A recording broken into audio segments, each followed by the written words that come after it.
Greetings, friends. Welcome back to the broadcast. I'm Shawn. Today, we are on day 11 of our 30-day gospel reading challenge. And today, the schedule kind of deviates from our... we should be getting ready for John chapter 9, verse 1, and moving forward. That doesn't happen till tomorrow. It's not uncommon for the liturgical calendar to kind of deviate from the order that you're reading in on Sundays, depending on what is going on inside the church, things of that nature. So today's reading is actually going to be John chapter 1, verses 29 through 42. And this deals with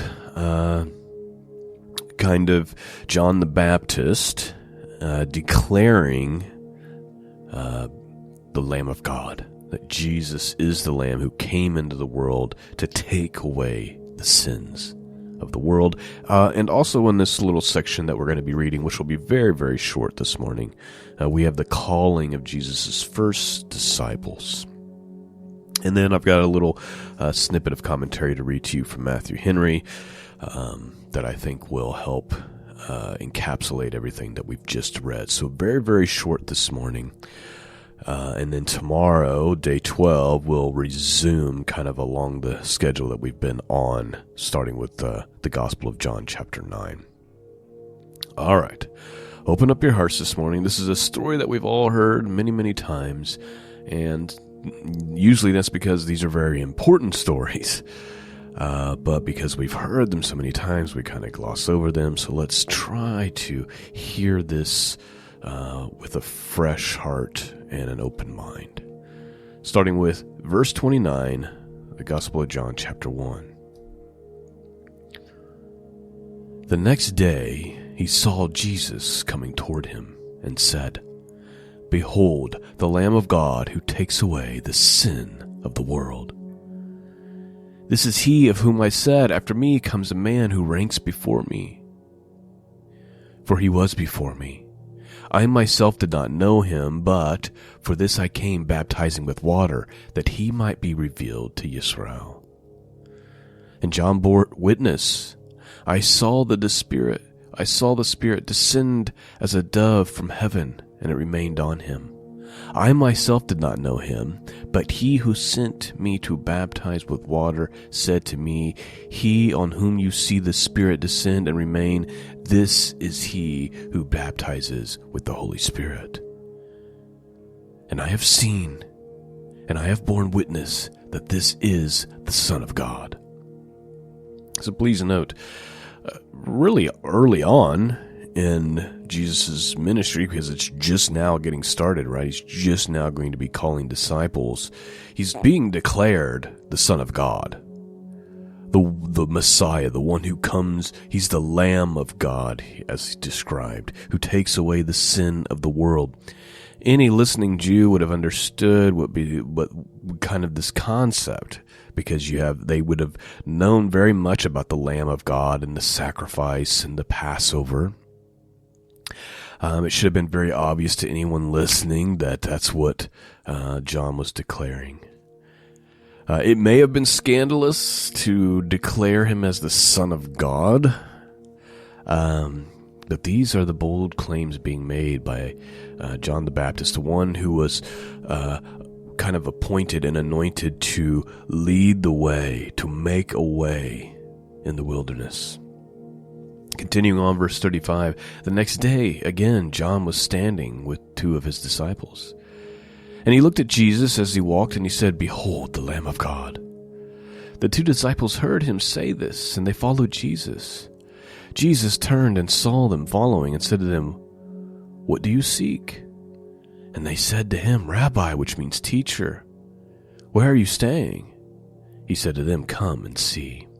And they came and saw where he was staying, and they stayed with him that day. For it was about the 10th hour. One of the two who heard John speak and followed him was Andrew, Simon Peter's brother. He first found his brother Simon and said to him, "We have found the Messiah," which means Christ. He brought him to Jesus. And Jesus looked at him and said, "So you are Simon, the son of John. you shall be called Cephas, which means Peter.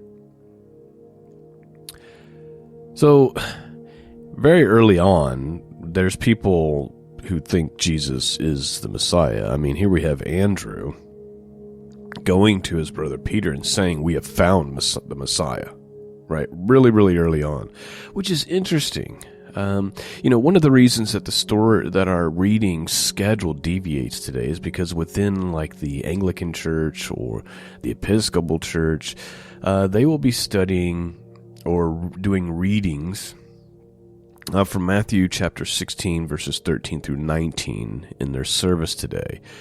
Because within their service, it's kind of like a day known as the Confession of Peter the Apostle. And this is where Jesus plainly asks, who do you say I am? And Peter confesses, you are the Messiah, right? You are the Christ, the Son of the living God.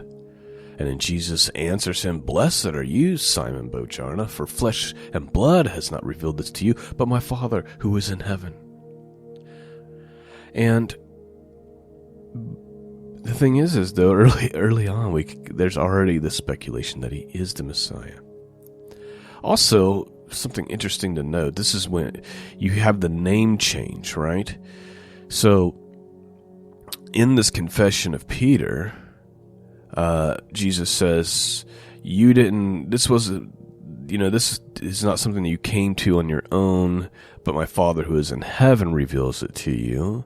And I tell you, Peter, that on this rock I will build my church, and the gates of hell shall not prevail against it. So you kind of have this name change of Simon to Peter, which in Arabic or Greek means rock. And then Jesus says, on this rock I will build my church. And we have this whole theological debate over the last 2,000 years about what that really means and how to deal with that. We're not going to get into all that today, but I just think it's interesting to note because a name change is not nothing, right? Like changing his name to Peter is not nothing. He doesn't do that to the other disciples. He gives them nicknames, but he doesn't change their name, and that's something that you kind of see only a few times. God changes Abram's name to Abraham when he enters into a covenant with him, but not just his only. He changes his wife's as well, Sarai to Sarah. You also see Jacob change to Yisrael. So a name change is not nothing. It's not something to just overlook and say it doesn't mean anything. It clearly does mean something. Again, we don't have the time today to go into the theological rabbit hole about Peter, the rock, and all of this. But I just thought I would point that out. That's why our schedule deviates a little bit. I don't think it's nothing, like a lot of Protestants do. I think it is something. But again, that'll require a much longer conversation. Let's jump to the commentary from Matthew Henry real quick to wrap things up. Again, very, very short today. Here's what he says. He says, John, talking about John the Baptist, came as a preacher of repentance. Yet he told his followers that they were to look for the pardon of their sins to Jesus only and to his death. It agrees with God's glory to pardon all who depend on the atoning sacrifice of Christ. He takes away the sin of the world, purchases pardon for all that repent and believe the gospel. This encourages our faith. If Christ takes away the sin of the world, then why not my sin?